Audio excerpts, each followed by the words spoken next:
Minority Leader Joe Borelli is with us now. Thank you for being with us this morning. You know, Mayor Adams said that this was a worse situation than when COVID was at its height.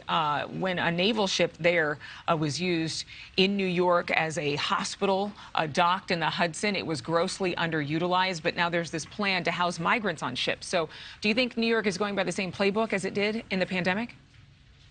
No, I think to compare this to COVID is beyond absurd. We were one of the first places hit, and it did actually hit very hard amongst our hospital patients and nursing homes. Obviously, the Cuomo scandal with nursing homes. It's not a fair comparison. But let's be clear about why Mayor Adams is actually pushing this. It is actually one of the more practical responses to this crisis caused by Joe Biden than anything else. Right now, the mayor is also trying to lease 30 or 40 hotels in neighborhoods around New York City to cope with these people. He's also, as you pointed out in your last segment, building a giant tent city in one of our parks. And we have a number of parks that could also meet the bill. This actually would be more, just from a practical standpoint, easier to implement and keep people contained and offer the services to them. And in terms of the ships, though, I have to ask you what your perspective is. Clearly, Mayor Adams is a Democrat, you're a Republican. But no matter what party you belong to, do you think that ships should be used in this way? And do you think that it should be mandatory? No, it's certainly preposterous. I mean, let's be clear about what this will actually mean. I mean, this will be the most visible symbol of the failure of Joe Biden's border policy and Democratic big city sanctuary city policies across the country. Every time you see a migrant strolling the promenade deck or lounging in a deck chair, there's going to be, repercussions on a political scale. I mean, every House candidate will certainly be talking about this. Every news organization will certainly be filming this.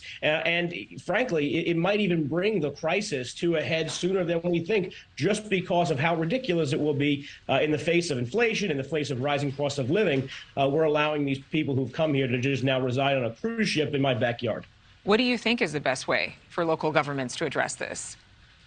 Look, I mean, New York City has sanctuary city laws. Obviously, I don't support them, but we're going to end up taking these people on. And I know the mayor is going to have to fight even the most woke city council members to put a migrant hotel in their district. So I actually think that this is going to end up being the solution if they can come to terms with Norwegian Cruise Line, simply because it's easier to get one lease on a giant facility for 1,000 people than it is to negotiate 30 or 40 leases with hotels. And then, every part of the city that gets a migrant hotels, whether it's progressive areas or Republican areas, that many more people will just dislike Eric Adams. So I think from a political and a practical standpoint, the cruise ship is most likely what they're going to aim for. Well, it's a difficult situation for the mayor to be in, for sure, because he has thousands of people coming in to New York City.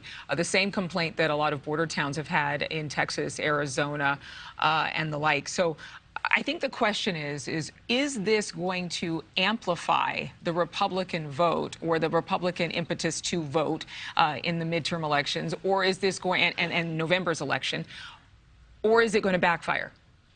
It will not backfire. Every photograph of a buffet line on a Love Boat filled with migrants who are being paid essentially on a cruise ship will infuriate the Republican base, and I think flip a lot of moderates who will finally come to terms with the fact that Joe Biden's border policy is an absolute epic disaster.